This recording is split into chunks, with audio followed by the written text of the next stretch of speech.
Well, hey there, friends. Pastor John here. Hey, thanks so much for joining us for this third installment of Is the Bible Reliable? Is it Trustworthy?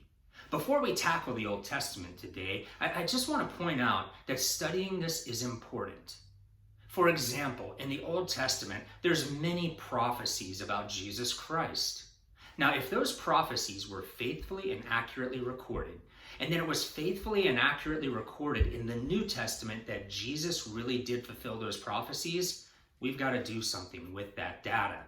All right, with that said, let's hop in. Is the Old Testament reliable?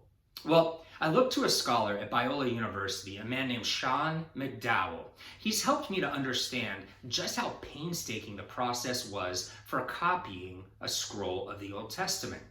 When a Hebrew scribe sat down and copied from an old scroll to a new one, he did it letter by letter.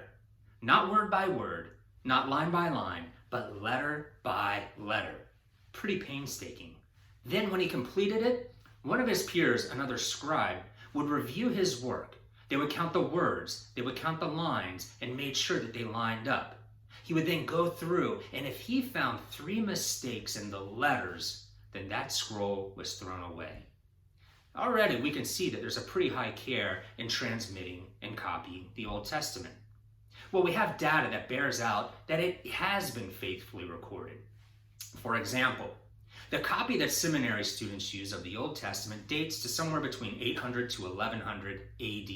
All right, so 1100 years after Jesus. Well, we've found a 2,000-year-old fragment of a scroll that until recently we haven't been able to read.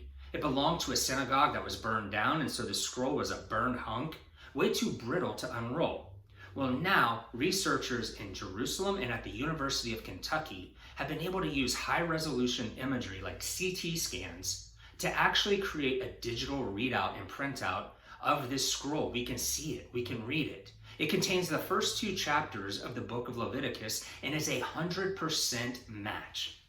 This scroll that originates from the time of Jesus, 0 to 100 AD, lines up perfectly with the documents from 800 to 1100 AD. Over 800 to 1100 years, there was no change. But that's not all. We also have what's called the Great Isaiah Scroll. It may be the greatest find from the Dead Sea Scrolls. Perhaps you've heard of those. Here's the thing. The Great Isaiah Scroll contains all 66 chapters of the book of Isaiah. It dates to even earlier than the Engedi Scroll. It dates to 100 to 200 BC, 100 to 200 years before the time of Jesus. You know, Dr. Peter Franks, when asked about it, the man who is the head of this project, he said that this find and this scroll lines up so well that it shows us that the Bible has been accurately and faithfully copied and recorded. There's virtually no errors. Where there are small, minute disagreements, we can explain them very easily. So, over the course of 2,000 years, there's virtually no error in the copying of the Old Testament. What does that mean? Well, if those prophecies have been faithfully recorded, and if Jesus' life, death, and resurrection have been faithfully recorded, and Jesus fulfills those prophecies written about him, man, we can take it to the bank that he really did die for us. He really did rise for us, and that's good news.